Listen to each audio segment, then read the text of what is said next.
It's time for scene analysis with Stephanie. So today we're going to look at a scene of Barry. All right, claws in.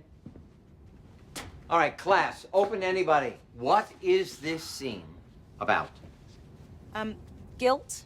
Good start. Okay, so I'm just gonna pause right there. They just put the audience's questions and really the protagonist's feelings in the mouth of the characters. That's what's happening this entire scene. This entire scene is really just a way for the protagonist to have an inner dialogue with himself. But because we need to be able to dramatize inner monologue, they're externalizing that inner monologue by using the acting class and the characters within the acting class, and then they're using a scene. As a writer, you would go into this scene knowing like, okay, this is going to be the scene where Barry is going to think about, contemplate, reflect on all of his actions that he's done. How does he feel about it? Right? And the reason that you want to do that is so that the audience can connect deeper to Barry, right? The only way that you can really connect with characters is through emotion.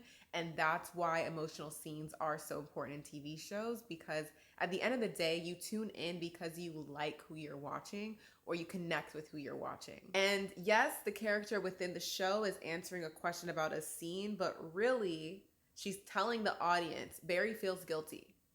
And all of this should land on Barry as this continues. So let's just continue and see. Okay, well, that's what the spot is. Like, Lady Macbeth thought that she can kill whoever she wanted to kill to be in charge and then just move on, but she can't. You know, like, because once you start killing, you can never Right just there. go back. You see how it cuts to Barry and it cuts to Barry's reaction?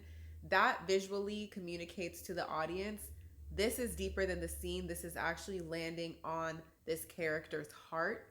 This is something that the character is feeling himself. I'm having trouble moving on. I'm feeling guilty. I'm feeling like a murderer. This is harder than I expected it to be. I am Macbeth. And so because now we can visually communicate that Barry's relating himself to Macbeth, now we can do whatever we want. We can talk about Macbeth, and we know that the audience is going to understand that subtext and know that we're actually talking about Barry. So if Barry actually speaks up and defends Macbeth, we know Barry is defending himself. That's what those first couple of lines were doing. It was to establish that in Barry's psyche, because we're seeing everything through Barry's POV, Barry equals Macbeth. Macbeth equals Mary. So that's what those first two lines are really setting up. The writers had to structurally create that link between those two, Barry and Macbeth, in order for the rest of this scene to work. So now let's continue. That's what the stain is. She's stained forever. I'm not sure that's true. No, it is. Her soul is fucked. As well as Macbeth's. Well, actually, he's more fucked, don't you think?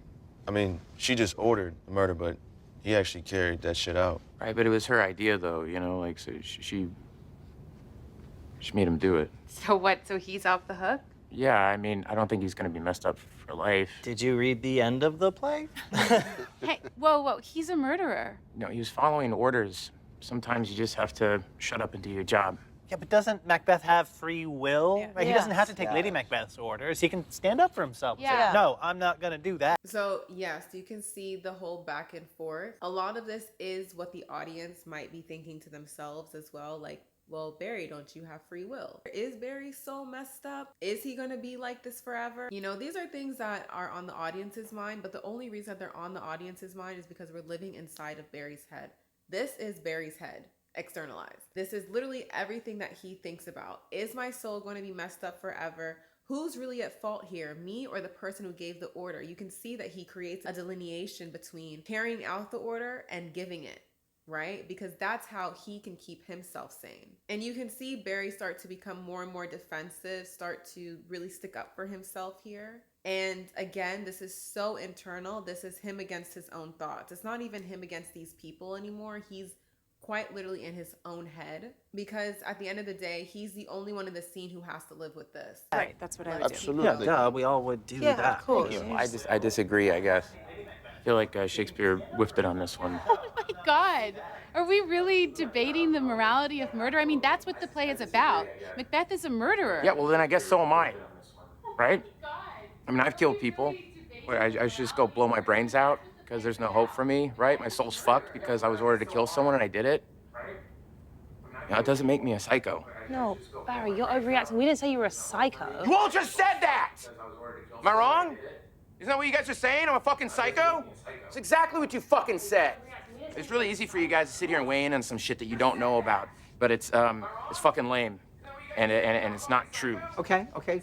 All right, Barry, take a breath. Take a breath. The scene was really building to that moment where Barry can actually say exactly what's on his mind, exactly the types of conversations that he has with himself, the morality that he's battling within himself. It's not something that he's proud of. Also, it's not as black and white. And I think that's a very important argument within the show itself. The theme of this scene is morality, and everyone around Barry has this black and white point of view, and his point is that your view is black and white because you've never had to encounter circumstances that forced you to make a decision that might be in the gray. And he's saying that he has. And so because he has, that's going to land heavy on an audience because we've actually seen the behind the scenes with Barry. We know exactly who he is, what he does, how he does it, and how it makes him feel. And so emotionally, this is really well done. This is a moment of humanity for Barry in a way that he doesn't get often. And it's very interesting that it comes by way of an acting class, because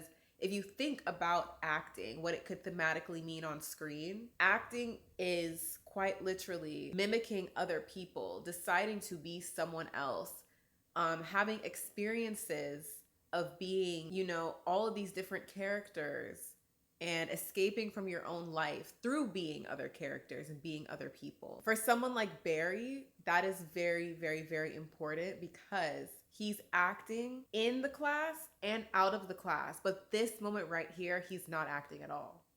This is him. And also, the audience of the acting class know that Barry has been in the military. So he's actually able to say all of this and it not seem too crazy because they're just going to assume that he's talking about the military. I think that Barry is relating to his experience in the military, which is completely justifiable. And I want to say on behalf of the rest of the class, boy, I'll tell you, thank you for your service. Really. Thank you, Barry. But I think that you will all agree with me that if you kill outside of war, you're a fucking psycho.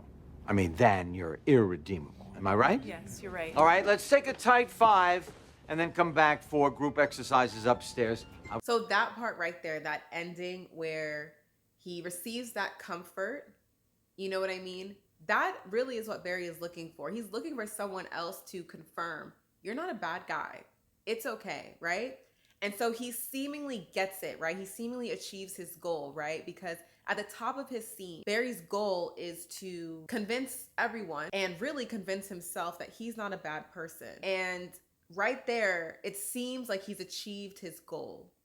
And then it's undercut, right? And that undercutting is actually where comedy does come from. So Barry actually does not achieve his goal. And that's how come if you look at his face, he's literally shaking his head, his eyes get low, like it really, really lands on him emotionally. That is why Barry is brilliant. I love this scene. It was a random scene that I picked, but there's so many like juicy storytelling elements that are going on at once. So yeah, if you have not watched this show yet, you should definitely watch it. I highly recommend.